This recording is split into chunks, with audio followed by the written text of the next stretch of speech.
Another reform involves new screening tests for all applicants that include, and this is so important, especially if you get the right people, and we will get the right people, an ideological certification to make sure that those we are admitting to our country share our values and love our people.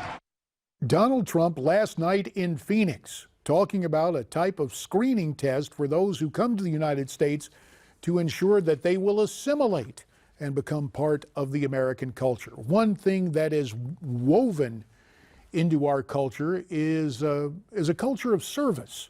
Those who wear the uniform of this country and literally put their lives on the line. To that point, Mr. Trump earlier today in Cincinnati speaking to the American Legion about reform of the VA as well as his plans for the border.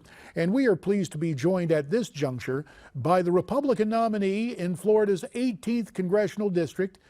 He's a veteran himself of the conflict in Afghanistan, Brian Mast, joining us from Florida's 18th district via Skype. Brian, congratulations to you winning a hard-fought primary and now as the Republican nominee. You run on a ballot led by Donald Trump.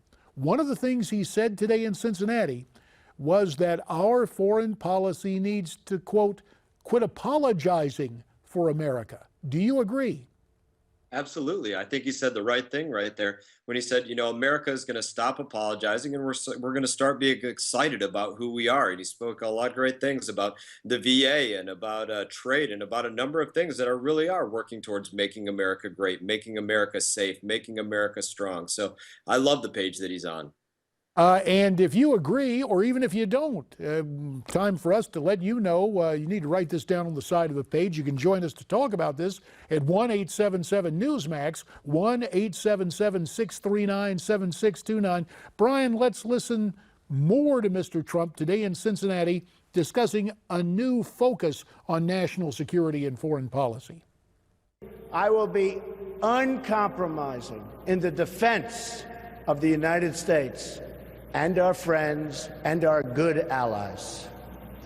We are going to end the era of nation building and create a new foreign policy joined by our partners in the Middle East that is focused on destroying ISIS and radical Islamic terrorism.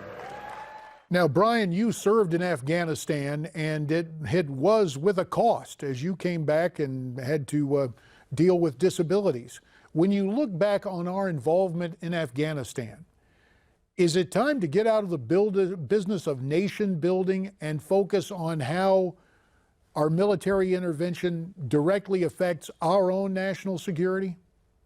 Well, that's certainly part of it, in my opinion. You know, when you go into any foreign country with an American flag on your shoulder, you certainly better have a vision in mind as to what it is that you want to accomplish. And as soon as you go ahead and accomplish that mission, you need to hightail it out of there and get your boys back on the ground here in the United States of America. And that's my opinion on it.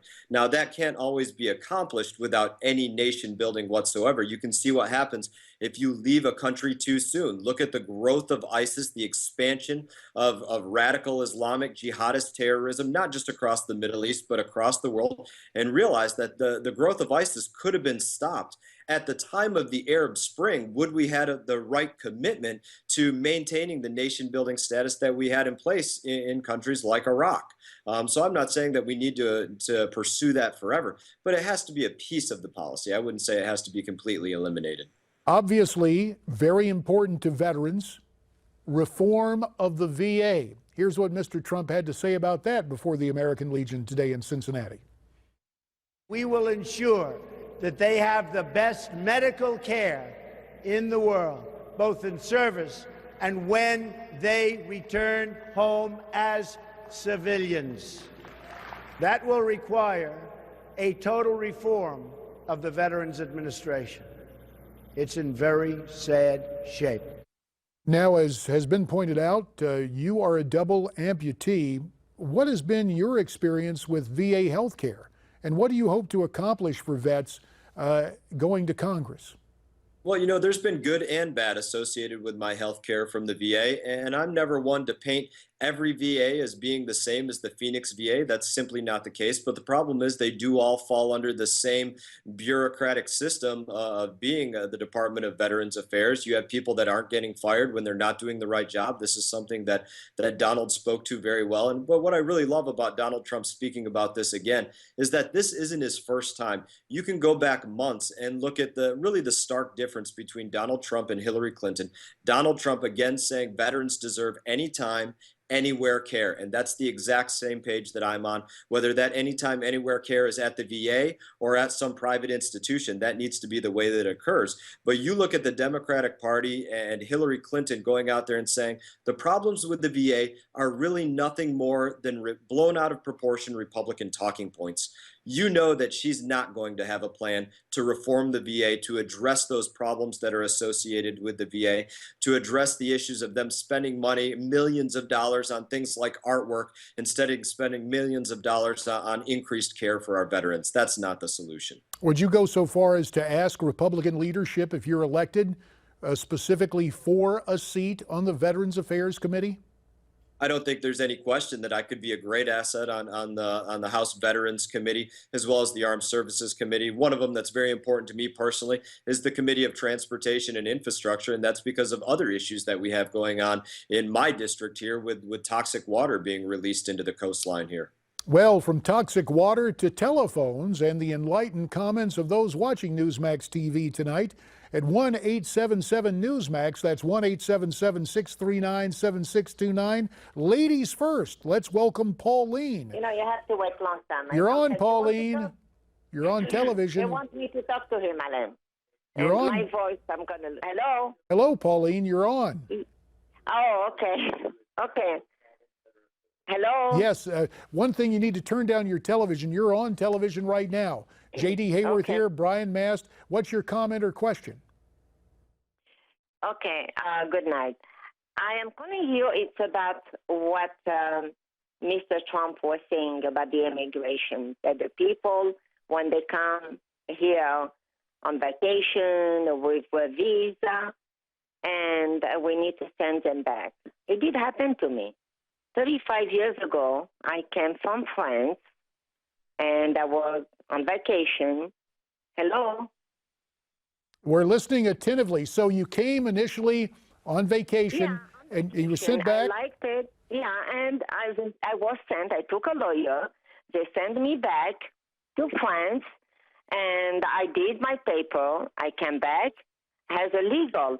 Even when I was here, I was trying to find And that's a the job. key point, Pauline. You were willing to work through the system legally, and we appreciate that call. And that's really the essence of the debate, is it not, Brian? People like Pauline who are willing to do what it takes legally to come to the country, as opposed to those who want to break in line. That's absolutely correct. We've never once closed our doors, and that's not something that I think Donald Trump is suggesting in whole here. He's simply suggesting that we be smart about the people that we let into our country. And the reality is there are certain ways of life out there that cannot coexist with what we represent as Americans. If you're an individual that believes in the exercise of Sharia law, you simply are not going to be able to coexist with the pursuit of happiness and liberty and justice for all, the ethos that we live by here in the United States of America. It's just not going to happen. And that's where we need to be more wise about those that we are allowing in. I tell people often, and you've heard me say this before, as it pertains to vetting of those coming into our country, I think we need to do some of the common sense things that people like myself who are given very high security clearances have to undergo. Things like polygraph test, where when we're vetting people to come in, we should be asking them, especially coming from certain countries where radical Islamic jihadist terrorism is prevalent, hey, have you ever considered committing an act of terrorism? Would you ever consider committing an act of terrorism? And if that polygraph comes back in a way that says that they would, that individual should certainly not be granted access into the United States of America, and they should probably have a conversation with the FBI. Well, let's go back now and talk about the politics at hand. You won a hotly contested primary, and now you're getting ready for a general election. Reflecting back on the primary, are Republicans in the 18th District of Florida united behind you? And what do you think your prospects are in what many regard as a swing district? 30 seconds. I would say absolutely Republicans are united behind me. I was in a six-way primary and was able to come out with a double-digit win. And my prospects going forward, I think they're great, especially when you consider what my background is. And it was serving everybody.